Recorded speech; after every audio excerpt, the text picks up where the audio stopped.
G'day and welcome again to another Campfire panel discussion. And today I have with me, first of all, Andy Bryce, the EFT Master. G'day, Andy. How are you? I'm great. Thank you, Alan. And thanks for having me again. Mate, it's always a pleasure to have you. And then we also have Kenny Mammarella-D'Cruz, the Man Whisperer. How are you, Kenny? Hey, doing very good. I'm so up for this conversation. Excellent. And then we have Thomas Graham here, who's also here in Australia with me. Thomas is an Indigenous male and a radio host. How are you, Thomas? I'm very well, Alan. And again, thanks for having me on the broadcast. Oh, wonderful. And I'm really glad that the three of you have come together as well, because the subject, first of all, Andrew, you had mentioned it to us, and that was, is there a positive use for ferocity or intensity that has been, has it been abandoned or lost by being an acceptable man, rather than using intensity of emotion to bully? Could it be a force for good? So what triggered you to think of this subject, Andy? Well, I've been involved with men's programs for 35 years, volunteered leadership for 10, from 85 to, well, a little more, 97. And I just look at so much passivity and how we're not being handed on what we don't have any leadership in the sense of being passionate and committed to any particular thing. It's like a lack of purpose. And if you have a purpose, you can be fiercely engaged with it, which to me would be a positive way to harness and to utilize that almost scary intensity that men can have. So I look at just so many people just wandering around, and men and boys are not doing as well in school. There's just, I really support women having more strength, power, and equality. And what I'm noticing over 35 years of being involved in this is that men are losing. So is it necessary to lose one gender, lose strength and integrity and energy to support the other, or can we bring a balance, find a balance? Yeah. When we were talking earlier on, you mentioned a couple of books which sort of had stimulated some of your thinking around this area, Iron John being one of them, and the story that was in there and the people's understanding of that. Is there, to give us some direction on where we're heading with this, what were your things that came up when you were talking about those the chapters in there before, or those sections? Well,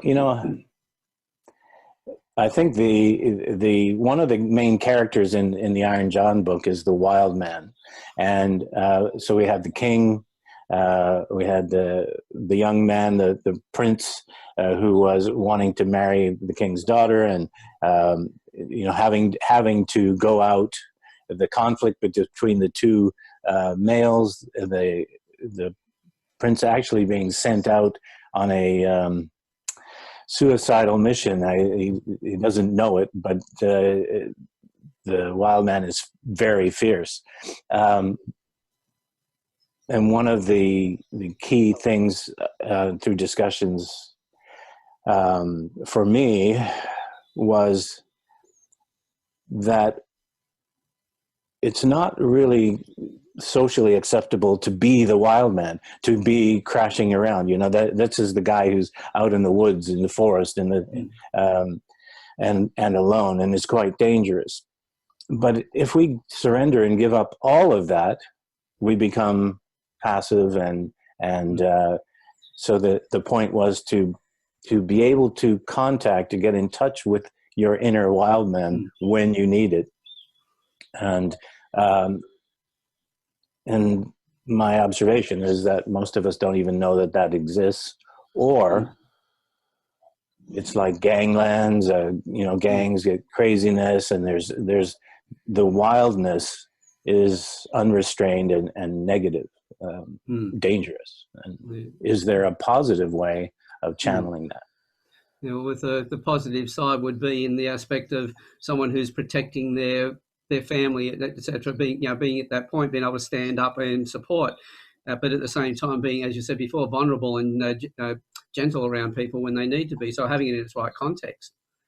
And yeah, I think it doesn't have to be in a violent sense, because the passion that that I see on some people is, you could see that it lights them up, that there's something that is a driving force, and so it's not necessarily dangerous. I think in in hunter-gatherer tribal situations, boys were initiated into manhood, and the boy actually died because he had to become a killer. He had to become, someone who could hunt and support his family. We don't have anything like that now. We don't actually need to have an initiation that takes a boy to a killer. We need a boy to a citizen. And can that have juice? Can it have aliveness to it? And ferocity, to me, could be aliveness. Kenny, I wonder whether I feel there still is need for initiation of sorts, depending on the individual, depending on the community, and depending on society. And I believe that there are actually more men that need initiation to know their, what might be termed as toxic masculinity by some.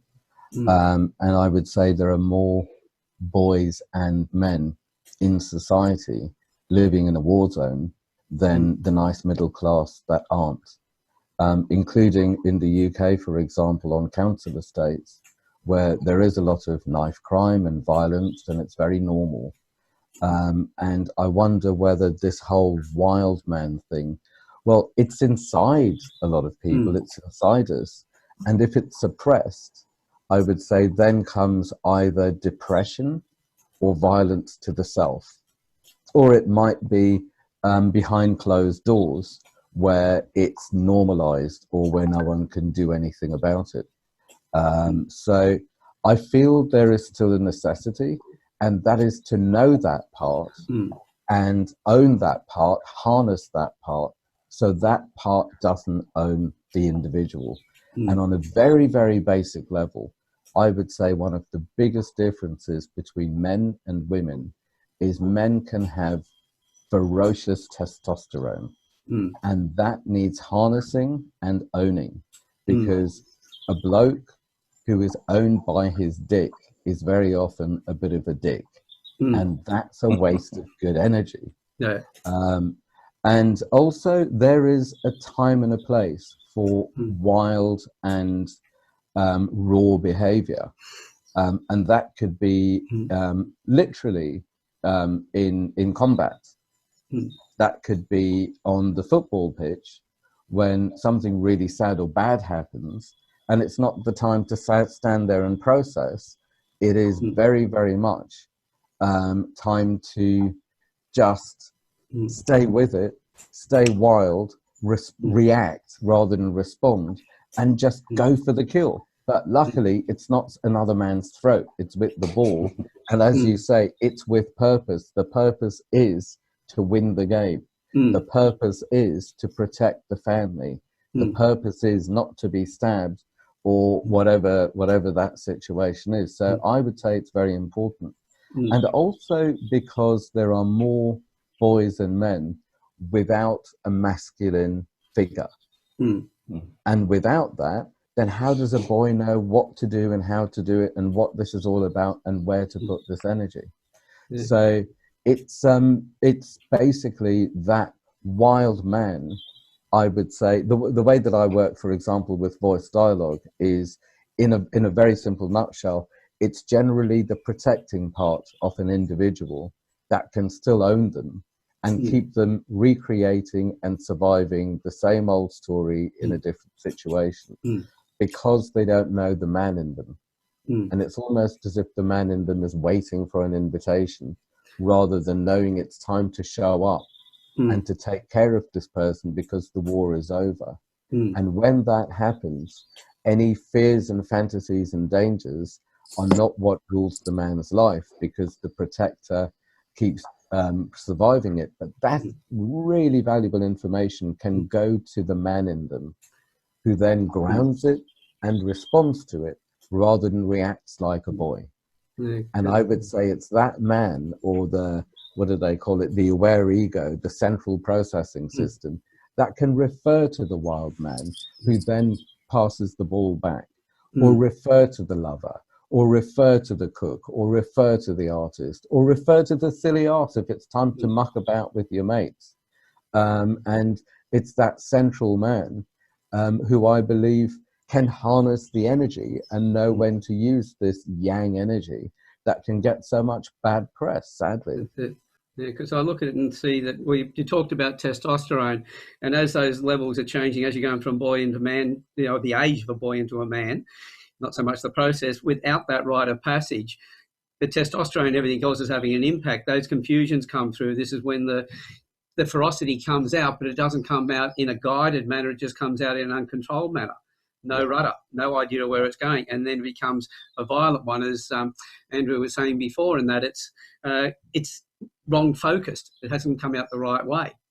Now, rites of passage are really important. I'd say that, well, Thomas, having being an Indigenous man as well, and looking at the culture and everything, that would have been a process. That was the point of going, as Andrew had said, the boy was dead at that point, and the man started to live as they went through the rite of passage. And so it needed that guided side of it. And I believe today, just as much as in tribal times, we still need that process today. So what were your experiences, and what's your understanding about that as well, Thomas? Yeah, totally agree with what you're saying, Alan, and both you guys. There is a massive disconnect with certain generations when it comes to ferocity or that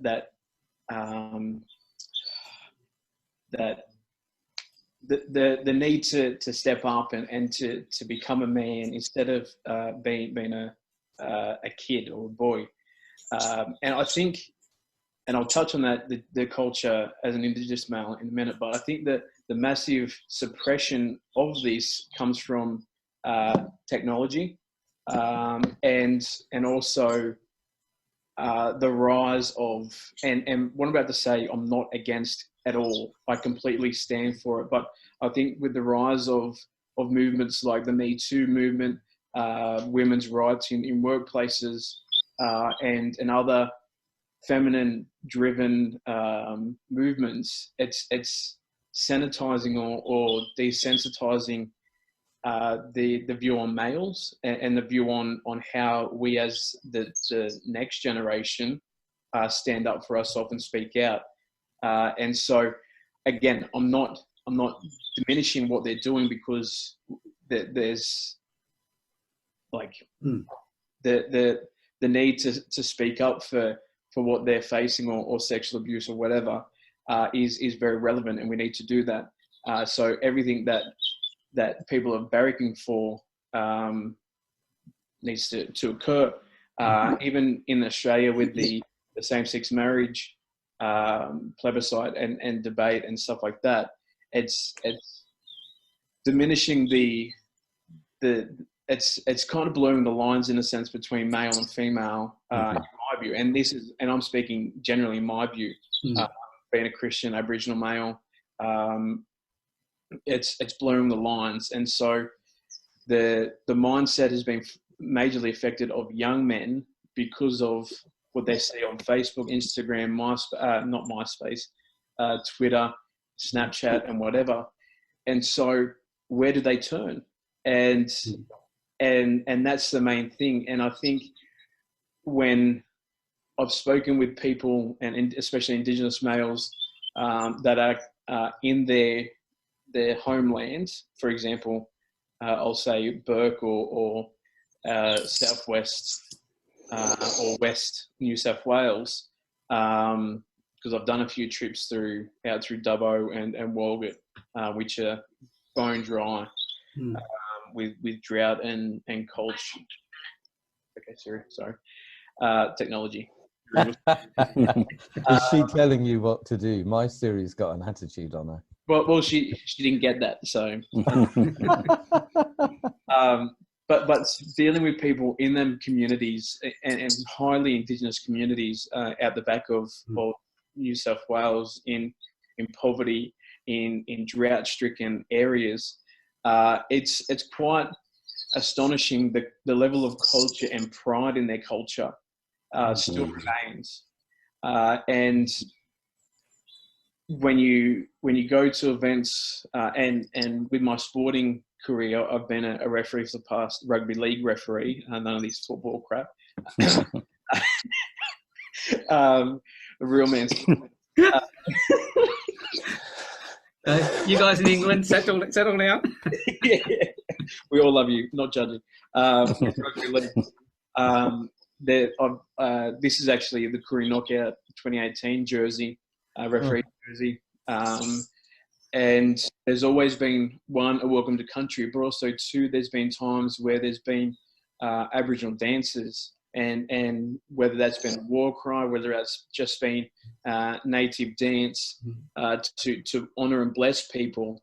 It invigorates me. It makes me proud of my culture. It makes me excited because we're taking ownership of something that is much greater and much deeper and much older than us.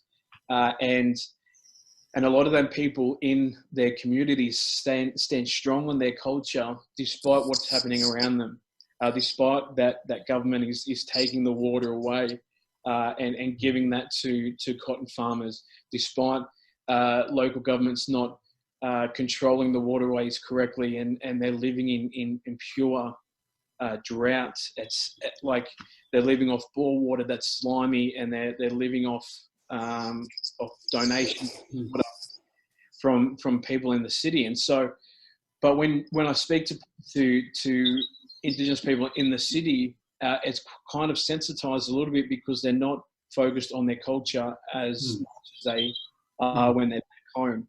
And I think that's it's a sad day when we focus on the world but miss and stop focusing on our culture, because that's who we are. And I've shared on previous Campfire projects that this phrase, strengthening identity, carries us through. But I also want to change it for this purpose, that strengthening culture carries us through, because we become a man through culture. We become, whether that's Indigenous, whether that's for Americans, That's right. Americans, it doesn't matter where you come from. It's like in Europe, probably the Vikings or whatever. That culture creates and builds us as a man from the beginning, because we're around that, we're in that, and technology, society, and today's generation is sensitized from that because we're not growing up in culture.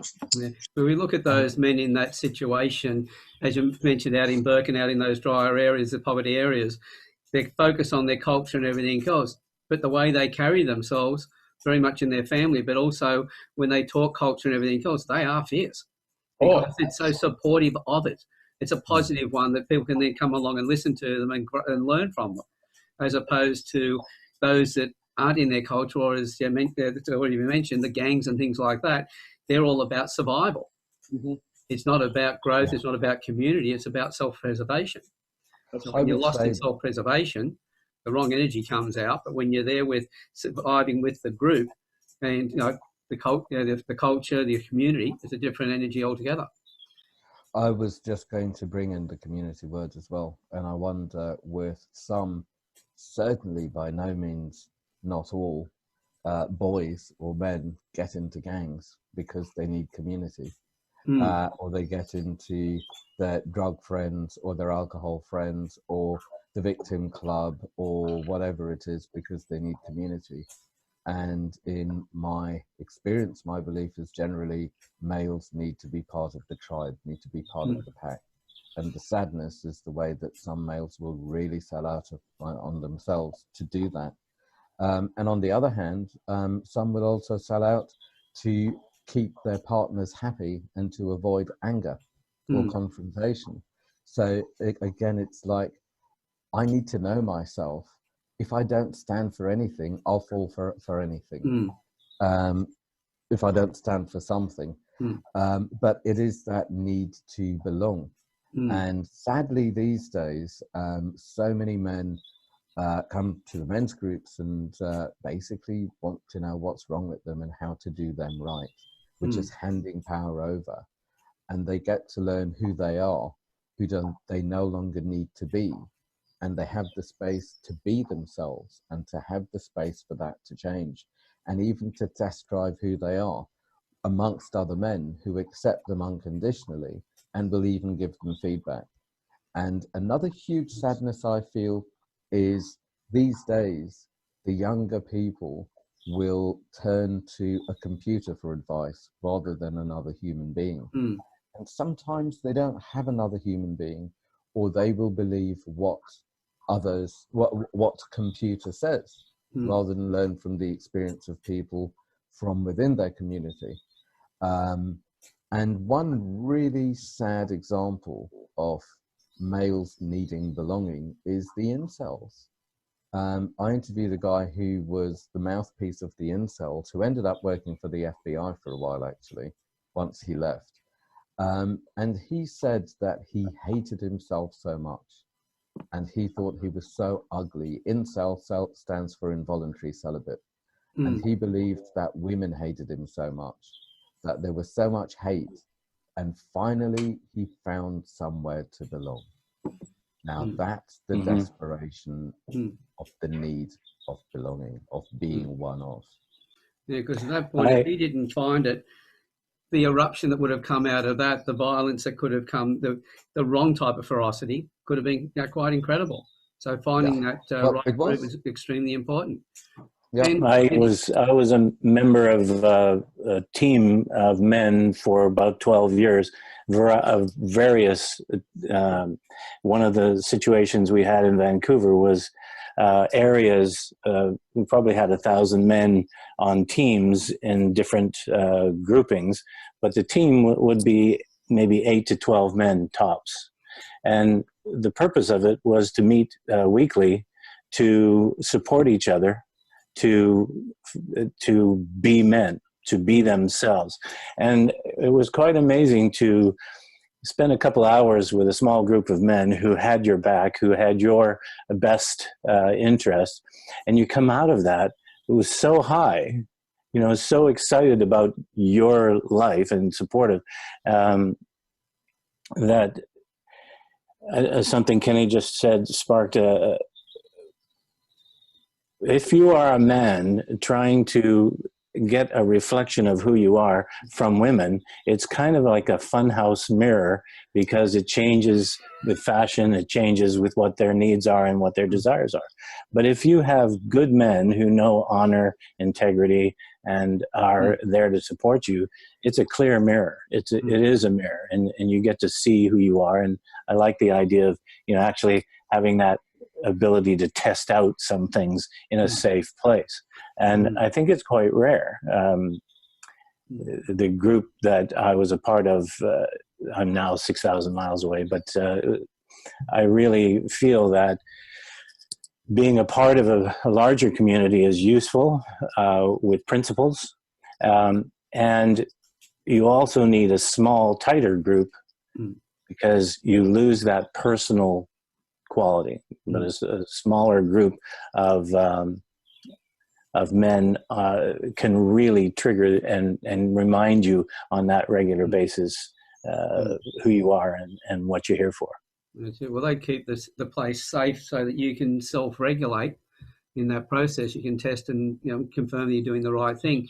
Whereas if you don't have that environment, you can't self-regulate. You're being regulated, you said, by everybody else who's making, you know, this is what I want. The next person says, well, that's what I want. And as they say, you can't please all of the people all the time. But so many people are trying to do that, then judging themselves for it. And that then just gives them more aggression and more anger, more frustration. So then the process comes out as wrong. I worked for 10 years in childcare, teenagers from 13 to 18 for the government in British Columbia. And, you know, I worked with dozens and dozens of young men. I've been blindsided, punched from behind. You get a 16-year-old, 180 pounds, 6 foot, angry, hurt. And, I've just seen the rage and the loss. They've been treated so badly, handed around in institutionalized system. And by the time they're 16, they're powerful. They can break things, and they're dangerous. Right. But they have no guidance and no parameters. It's like no way to pull a punch. But I do feel that I was able to bring. Okay, you just punched me in the back of the head. I'm just going to hold you until you calm down, and then we'll talk. So that sounds like absolutely huge, valuable work. And the little of that, which hasn't been really physical violence that I've had, are boys who have been abandoned, betrayed, mistreated, etc. And the way that I kind of interpret it is, the closer to love or acceptance they get, it's like, you want me to be more vulnerable? Well, I've got some baggage that I need to empty out, and you're the one that's not going away, and I need to test that you are going to stay. So, shum, here you go, and it gets emptied out, and you're tested, and it's safe to take that next step into being their own man or their own person, or safe rather than everyone's the enemy. So to be able to receive that and transform people at that level, Andrew, that is like, good on you. That's something. It's incredible. And sorry, Thomas? Just quickly, like I firsthand experienced what Andy has experienced as well, being on the rugby league football field. But because I'm that one dude that is in control of 26 players, competent players, and then whoever's on the bench, plus influence the crowd. And so, and as I've shared before, like I've got to read people, I've got to understand situations, and process information a lot faster and highly under fatigue, because if I don't know what these kids are bringing onto the field, onto the field to play a game of rugby league, but I don't know what's happened their past week.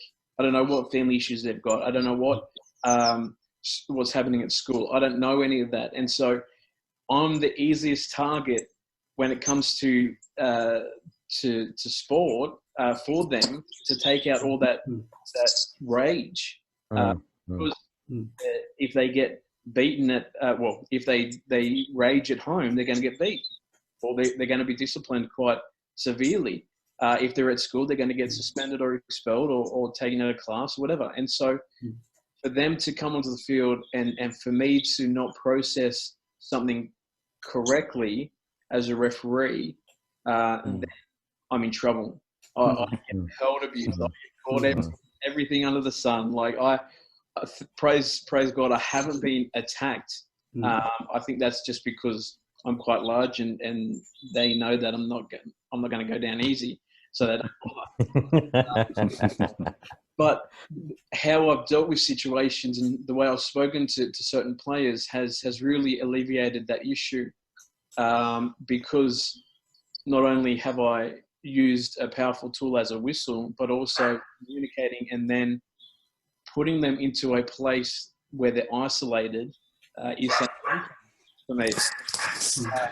And so using the rugby in Europe, in England, it's I'm pretty sure it's a yellow card, as well as soccer. But then for a sin bin, it's a red card where they get completely taken off. So I send kids for a 10-minute sit down, which can either rile them up even more, or how I address them prior to giving them the outcome will determine whether they're going to go and sit back and relax and go, all right, this is my doing, and so I've got to take ownership of that.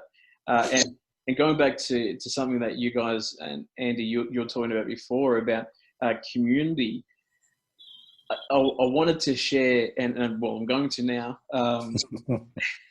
about one time in my life when it was when my father died, and I was in the church, and the church has done amazing things for me, and I understand that other people's perception of church isn't the same as mine, and I respect that, but this is my story, and the church was amazing source of help for me because it allowed me to position myself within the spheres of other men that were successful, that were grounded, and that were in a sense loving.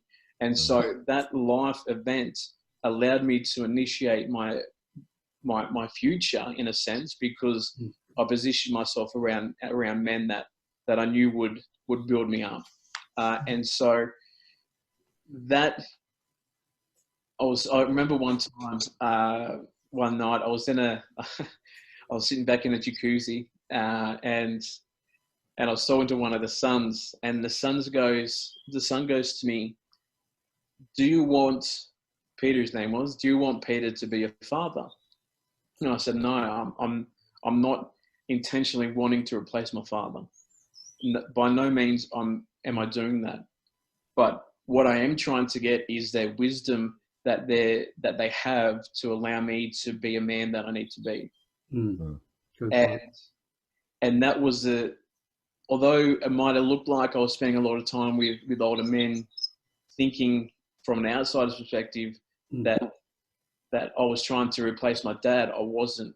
But they had something that I didn't have. At that time, I needed what they had. And so I'm going to surround myself with that person to get what they need so I can take the next step in my life. Like for example, and Alan, you know this, currently I'm sitting in my office, right? I'm still getting used to that fact. But it's also the office of Rick Prosser. And the conversations that him and I have are very out there because of his influence, not just within our church, but also within Newcastle. And I understand the value of the person that I'm talking to. And I also value I could not be here right now. Like sitting in front of or standing in front of Rick, he could be totally somewhere else doing something else, like talking with the Lord Mayor of Lake Macquarie, or talking to the Lord Mayor of Newcastle, Port Stephens, or other, maybe talking to Jack Victoria or other key people in this city. But I have the opportunity to sit and listen to what he has to say. And sometimes them things I don't want to hear. But it's allowing me to become the man I am. And being in this sphere that I am, I definitely wouldn't be on a Campfire Project panel because I wouldn't be knowledgeable to the fact of anything that I've experienced. So there's a lot of power in positioning yourself around other men to realize and really dream for a better life. I can sit here and tell you about how crap my life is, and I'm sure each of you can. That life has dealt you a few bad cards, but because I've positioned myself around people like Rick Prosser, to an extent you as well, Alan, and other key people within the church, I'm pretty stoked with where my life is at the moment. That's it. It's been able to, because you've been very few people, if you look at the majority of the population, who are lucky enough to have made that understanding for themselves and positioned themselves that way. As children, a number of parents I ask, and they go, well, how are things going with the kids? And they go, they're just pushing me to the edge all the time. And I go, to the edge, not over the edge. They go, no, just to the edge. And what it comes down to as a child is always, as you were saying before, guys, that it's a matter of pushing to somebody to find out, not so much whether they'll break. Kids push us to see if we'll hold. The same thing are happening with those older kids when they attack you and everything else. As you said, Kenny, they've been through all this stuff and it's all built up. They've got all this baggage. They've got to do something with it. So for that opportunity to then to have somebody stand in front of them, they are probably hoping while they're pushing and having a shot at you, they are just hoping that you're going to stand up to them and hold all the way through. Because if not, they've just come up to somebody else who's failed them again. Exactly. And so I believe that's really a powerful place to be. I believe whether it's man, woman, or child, pushing for the boundaries is show me where to meet you. Don't be a pushover, so I can trust you and I can know myself here, and we are safe in this relationship to grow. And one of the ground rules with my men's groups is play bigger than the rules, because it's not about being small and liked and invisible and approved of. It's about meeting yourself at the edge and being open to the feedback of other people. And that doesn't mean that they're right. I know that the people who I respect and want to be like, I want them to give me the feedback to kind of be like them. And the ones that I don't, when they disapprove of me and they dislike me, I know I'm on the right tracks. So it's not like everyone else is right. But I think what you said, Thomas, is exactly the way that I see things. Is if I'm going to be a product of my environment, then it's my responsibility to attract and create the right environment to be a product of. Absolutely. And speaking of what you spoke on too, Kenny, and Alan, is so many times the persistence of others is a gauge for them to see if you're actually going to stand up. Yeah. Because 9 times out of 10, everyone that's gone before you has been a pushover, and they don't want that, right? And when I step into a situation like that, I always understand, because I've got that mindset of like, okay, are these guys going to test me, or are they genuinely deep-rooted raging because of what's happened in their life?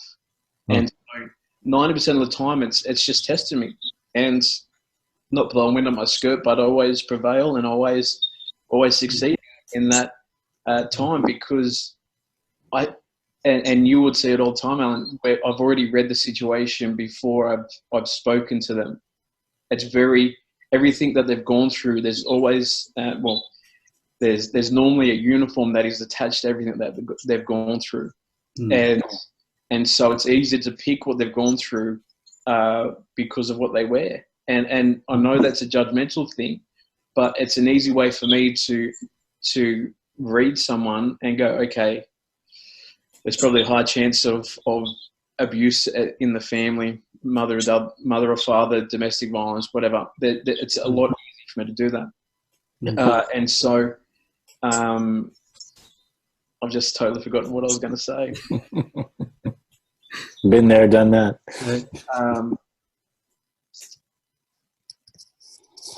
Yeah, anyway. Could I jump in with something here? Yeah, please do. Going back to Andrew's story, the Iron John story, and the wild man, and this is a slightly different side to that, is interestingly, the wild man is hairy. And hairy is a very normal thing. Men grow hair on our bodies. Maybe not all, but it kind of happens. Sometimes in the most unsuspecting places, but that's another story. And these days, it's not cool to be hairy, especially in the media. People remove their hair, there's waxing and there's chemical things and there's electrolysis and God knows what, to look like the magazines or to be good for Instagram, etc., etc. So there's money in not having hairy men.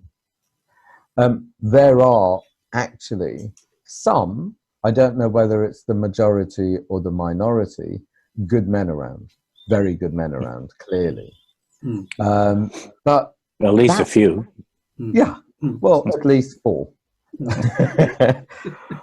That doesn't sell papers or get likes or clicks or go viral. It's not good for the media.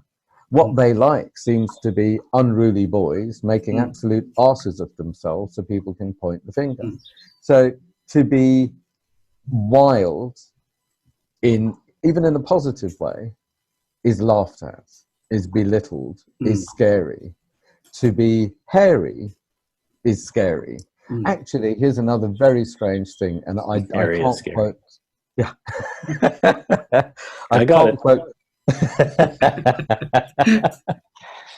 I can't quote any stats, but even the darker the skin, the scarier, especially if you're not around dark-skinned people. So dark skin is equal to, I know in the very old days, it's you're poor and you have to work in the sun. Light skin is you're rich and you don't have to work in the sun. Like in the old days, bad teeth is you are sexy because your teeth are rotten because you can afford sugar. That's gone back a ways. Exactly, but that's the way it goes. It's about poverty and safety. How crazy is that? But it looks like the media and marketing love a hairless, either idiot or feminized man, because there's money in it. It's controllable, and this is what the media will give energy to. Where does that leave the man in the street? Where does that leave the attention to the good man? Where does that allow us the opportunity to give energy to what we want to grow, which is the goodness, rather than what we want to go, which isn't necessarily bodily hair, but it's that kind of behavior. I think three things quickly. Sorry, Andy. That's all right. One, in a biblical female perspective with hair, hair is the glory of a woman. Just a side note. Yeah. So there's two different disconnects there, like differences between male hair and female hair, and as you've just spoken. Secondly, you touched on something, and it reminded me, and it nudged in me the radical opinionated society when it comes to I think 2 days ago, Sunday, maybe 3 days ago, Uluru or Ayers Rock was closed permanently, and the amount of tourists that came prior to that to climb the rock was extraordinary. And did you guys see that overseas, Andy? Yeah, I was devastated. I just couldn't believe people would show up in droves in the last days to say, up, we're going to climb on your shrine. And I've been there. We did not. We walked around. Wow. Go ahead. Sorry. That's all right. I'm with you. That's a cultural decision that people mocked and people destroyed, because, like, why should the rightful owners of that tourist, well, the rock, let's just call it the rock, the true owners of the rock, well, shutting it down? Like, well, hang on, there's cultural value to that. And thirdly, there's no third point because I forgot again. The first two were good enough. What did you share last? Because the point was I think valuable. Was it about the giving energy to what you want to grow rather than? No, this is I've got it. So it was about the man and so once I say what I'm about to say, you'll understand it. So, Alan, you know this, but also where this office is on level 2 upstairs is Soul Cafe. Soul Cafe is a charity here in Newcastle that really is a convergence of help for those that are on the street and that are homeless, that are down and out, that can't afford the basic necessities of everyday life. And so what that is, and we don't call the people that visit clients, we call them guests, because we're welcoming them into our living room or a dining room and providing them a meal 5 days a week, sometimes breakfast and lunch. And so not only that, our slogan is it's more than a meal. It's more than a meal.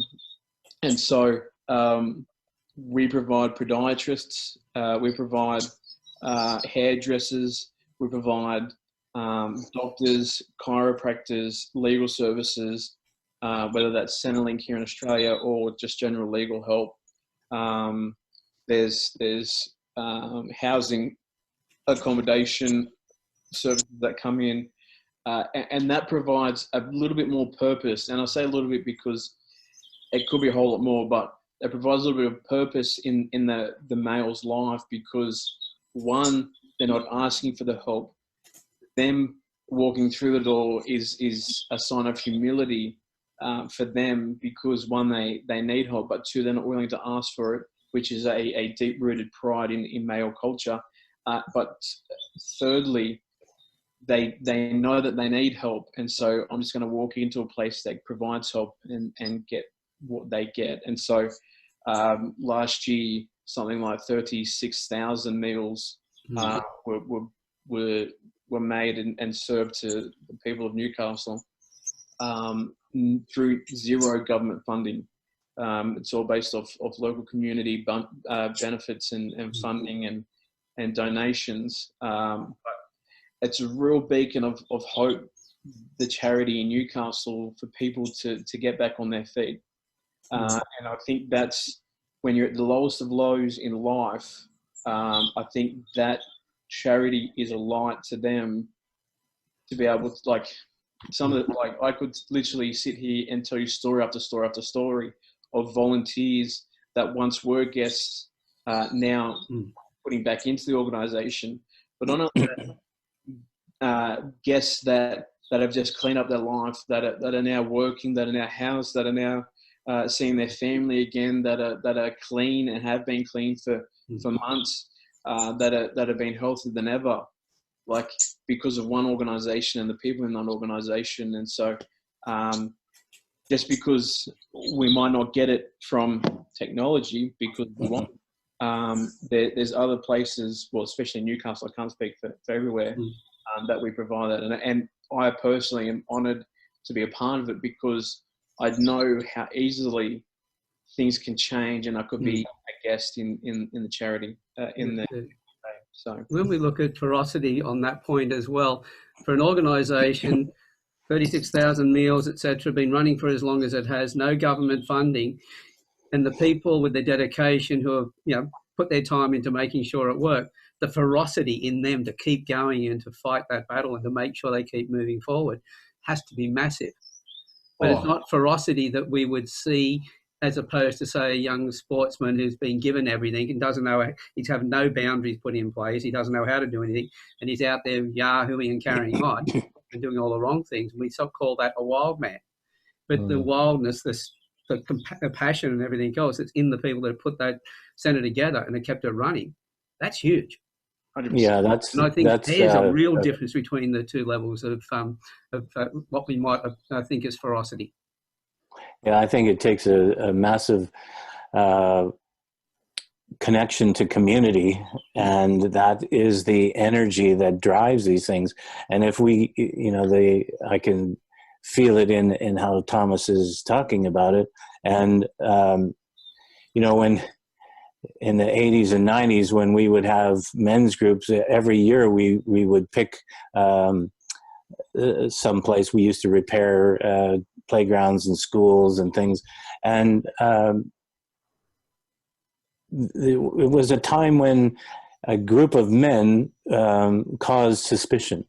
It's like, we must be a cult. We must be, dangerous, plotting to overthrow women in the community. And all we were doing was contributing. And, I can see that as a small drop in the bucket compared to what Thomas is talking about there. But they're happening. Those things are happening around the world, and that is what community is. That's it. And see, when you just on when we talk about Me Too movements, I know that came out about 2003. Then the Men Too movement came out, I think, last year or the year before. And so really what you've got are little tribes that, yes, are trying to improve their situation. It's like a seesaw. Once you go up and you raise it, well, the other one's got to then try and come up. This is one of the reasons why I can't see anything really coming together. And that was why the hashtag We Together, men and women, Don't worry about your religion. Don't worry about your culture. Don't worry about your background or anything else. It's what's your heart, what's the quality of the person inside, and coming together and having those conversations and joining in. That's what's been happening here in the Campfire Project. And in that, we're then understanding each other. It's through that understanding we can then be as, as men, we can be as ferocious as we need to be, but not to be seen as threatening or dangerous to the women or to the children. But it's something that they can then look at and admire and go, that's the sort of person I want to have around, because it's somebody I can respect, who I know is going to look after me and look after my family. And I think from a social stance against something, I think the climate change activists or climate change protests have been a massive voice for something.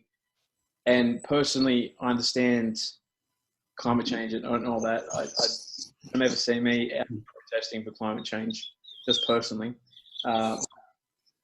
There's a massive voice for social justice, not just in my generation, but in really anyone. And I think that's a massive, I think is the most prevalent at the moment, voice or scale of people's voice is through social protests, whether that's climate change, whether it was the equality, like same-sex marriage, love is love movements, whatever. I think A21 recently did a campaign walk which deals with slave trade and sex trafficking, and is an amazing charity.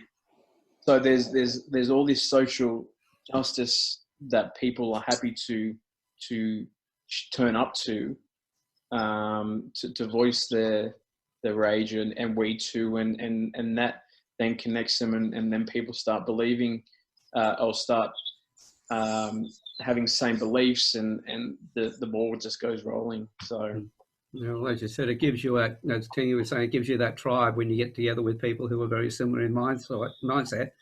It gives you that place of belonging. But then to have the mindset to look beyond that actual group and go, right, how does this work in with the other groups? How does it work for the betterment of the community at a higher level?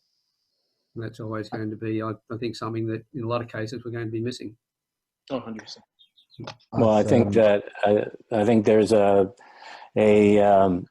correlation between how well I know myself and how clear I am on who I am. So I can stand strong for myself, and it doesn't exclude being part of a relationship, a family, a community. And in fact, the more you know yourself, the more clear I am on who I am, the more I can participate fully in community. So I think that's probably the first thing. And as you're bringing that quality of awareness to a group, it magnifies. But a lot of people seem to think that, well, I'll just take care of myself, I'm over here. Or you have a lot of people who want to. One of the things I think is that we have allowed people to run for office in politics and who have poor motivations. So they're there to gain from and administer rather than serve. And I think we need to change that. And how to do that is to first open up and become, honest, understanding men, and then start serving our communities again. Excellent. But it's not exclusive. You can be you and a part of something. Exactly, and that's the whole thing. But if you're going to help other people, you have to take time out to look after yourself, or otherwise you're not going to give them the best version of yourself. You're going to rob them. So you have to be selfish for a little time to be selfless to other people. That's the way I look at things. But we're just getting to that particular time of the day, which I really hate. And this is when we're getting towards the end of the conversation, because every time all of you people come into these campfires and we have a chat and everything else, people go, why do I do it? Because I have a ball. I have a great time. I have the pleasure of your company and everything else. But in sort of rounding it off for us, Kenny, what sort of final words would you have to say for us? For me, I feel it's about raw energy, and that raw energy could be love. It could be the illusion of fear. It could be quiet power, which might be mature power and necessary in that moment, or it could be wild and ferocious. But it's raw energy that I have the power to make what I feel is right for that situation in that moment. And I think that is a brilliant thing to finish off on. That's definitely put the finish on it beautifully. Thanks, Kenny. Andrew, Thomas and Kenny, thanks very much for being here today. I've really enjoyed it, and I hope you've had a good time as well. I have. Absolutely.